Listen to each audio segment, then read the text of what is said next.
Hello बच्चों, कैसे हैं आप लोग। आई होप आप लोग अच्छे होंगे।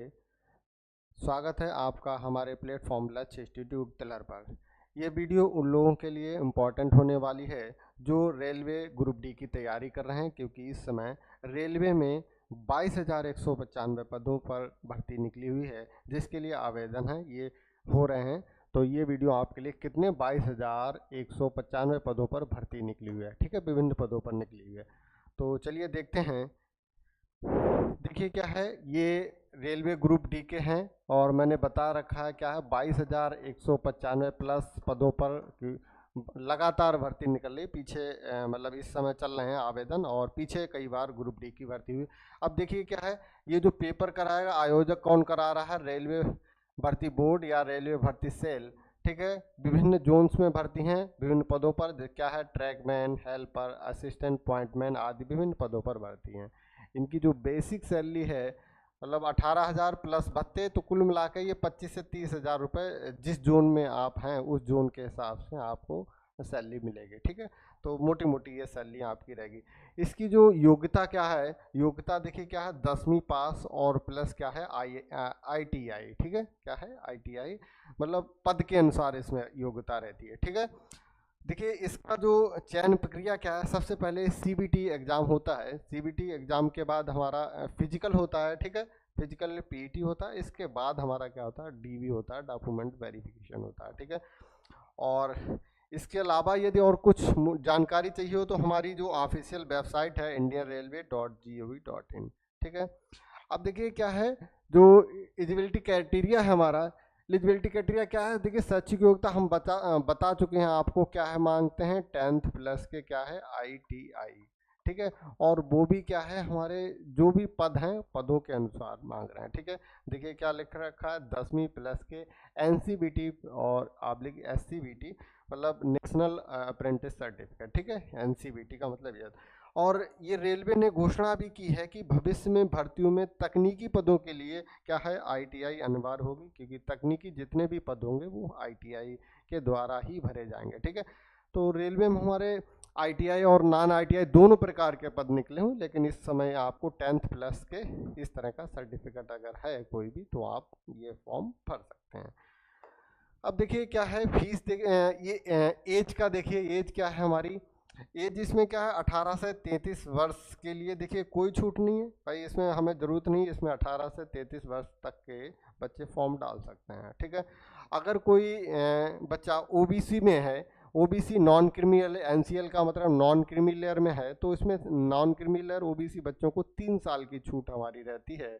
तो ये देखिए, तो ये जब 3 साल की छूट होगी, अब भाई ये 33 था तो इसमें 33 में 3 जुड़ जाएगा, इसका मतलब हमारा 36 हो जाएगा। इसका मतलब OBC बच्चे जो हैं वो 18 से 36 वर्ष तक ये फॉर्म डाल सकते हैं। अब देखिए अगला SC ST के अगर स्टूडेंट हैं, तो SC ST में क्या होता है, हमारा 5 साल के लिए छूट होती है। देखिए ये 5 साल के लिए छूट दे रखा है, तो इसका मतलब 33 में 5 जोड़ेंगे कितना हो गया, 38। मतलब जो बच्चे हमारे 18 से 38 वर्ष की आयु के हैं वो इसमें फॉर्म डाल सकते हैं, ठीक है। अगला देखिए इसमें क्या है, क्या क्या डॉक्यूमेंट हमारे रिक्वायर्ड हैं, ठीक है। तो सबसे पहले इसमें आधार कार्ड हमारा इम्पोर्टेंट है, आधार कार्ड होना चाहिए, अनिवार्य होना चाहिए, ठीक है। 10वीं की मार्कशीट और क्या होना चाहिए, प्रमाण पत्र, ठीक है। इस समय क्या है, कुछ बोर्ड में मार्कशीट और जो है प्रमाण पत्र एक ही में आ रहा, तो इतनी कोई टेंशन नहीं है, और अगर अलग अलग है तो दोनों हमारे पास होने चाहिए, ठीक है। और जो भी ITI का सर्टिफिकेट हो, जो भी पद के अनुसार जो भी हमारा ITI सर्टिफिकेट है वो हमारा होना चाहिए। अब देखिए क्या है, जाति प्रमाण पत्र OBC ST ST के लिए केंद्रीय प्रारूप में है। देखिए जो जाति प्रमाण पत्र OBC SC ST में एक होता है हमारा स्टेट वाला और एक होता है हमारा सेंट्रल वाला, ठीक है, एक होता है सेंट्रल वाला। तो हमारे लिए, क्योंकि ये वैकेंसी हमारी सेंट्रल की है, तो इसमें हमारा जो सर्टिफिकेट होगा वो सेंट्रल गवर्नमेंट वाला होना चाहिए, ठीक है। इसके अलावा फोटो और हस्ताक्षर स्कैन किए हुए और EWS सर्टिफिकेट आर्थिक रूप से कमजोर वर्ग के लिए, ये हमारा मोटा मोटा ये डॉक्यूमेंट चाहिए होंगे आपको, ठीक है। इसकी ऑनलाइन प्रक्रिया है, वो क्या है, देखिए ऑनलाइन प्रक्रिया चल रही है इस समय। कब से हो रहे हैं ये, 31 जनवरी 2026 हो रहे हैं। 30 तारीख को नोटिफिकेशन लगभग आया था, 30 जनवरी को, और 31 तारीख से हमारे फॉर्म आवेदन हो रहे हैं। अब देखिए ये जो 2 मार्च है ये एक्सटेंड हो गई है, पहले 2 मार्च थी, अब ये एक्सटेंड हो गई, हमारी डेट एक्सटेंड हो गई और एक्सटेंड होके ये कितनी हो गई, अब ये हमारी हो गई 9 मार्च।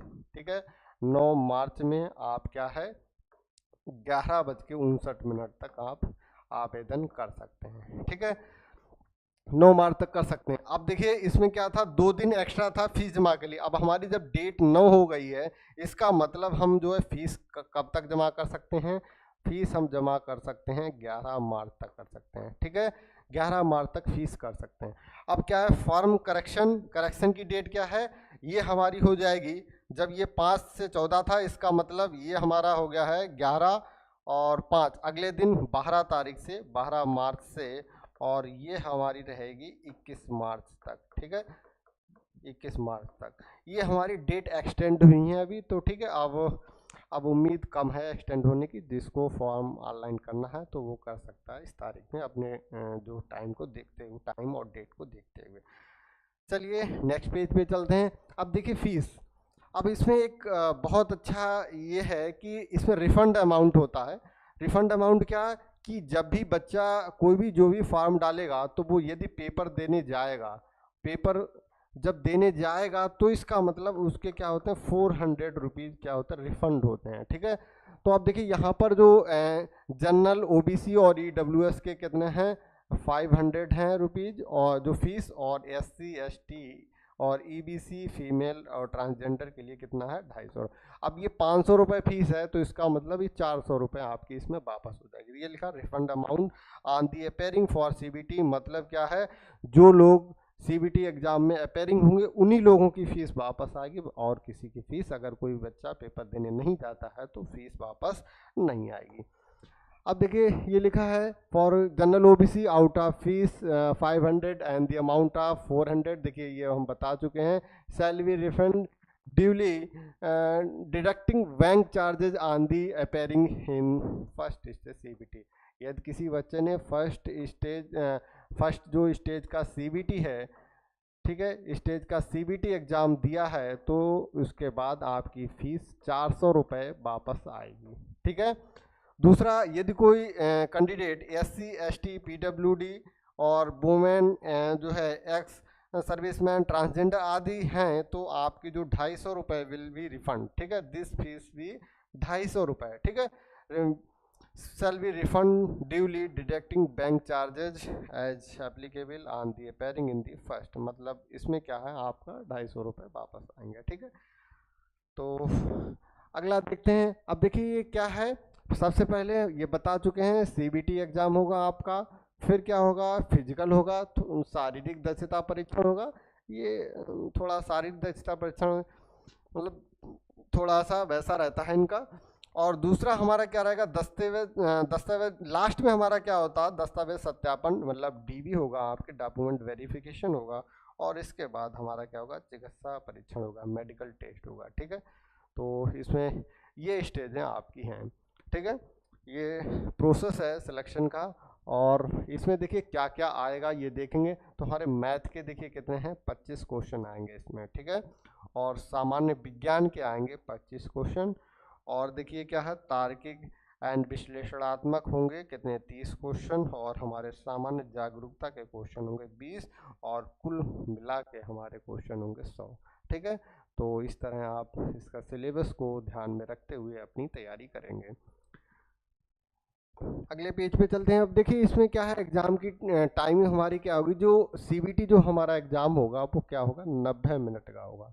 ठीक है, इसकी ड्यूरेशन क्या होगी 90 मिनट की होगी। अब देखिए उम्मीदवारों को बिना वजन नीचे रखे 2 मिनट में 35 किलोग्राम वजन को 100 मीटर दूरी तक उठाने और ले जाने में सक्षम होना चाहिए। ठीक है, ये होना चाहिए उम्मीदवारों को एक ही मौके में 1000 मीटर की दूरी 4 मिनट में और 15 सेकंड में पूरी करने में सक्षम होना चाहिए। जो हमारा फिजिकल है उसके बारे में ये दे रखा है। महिलाओं के लिए और ट्रांसजेंडरों के लिए दी है क्या है देखिए इसमें क्या है 35 किलोग्राम, इसमें वजन हमारा क्या हो जाएगा 20 किलोग्राम हो जाएगा, और 100 मीटर की दूरी उठाने ले जाने में सक्षम होना चाहिए। ठीक है, उम्मीदवारों को एक ही मौके पे 1000 मीटर की दूरी 5 मिनट 40 सेकंड में, जो गर्ल्स हैं उनके लिए देखिए, जो बॉयज़ हैं 4 मिनट 15 सेकंड, जो गर्ल्स हैं उनके लिए क्या है 5 मिनट 40 सेकंड में ये दूरी आपको पूरी करना होगा। ठीक है, तो आज के लिए इतना ही है। Thank you.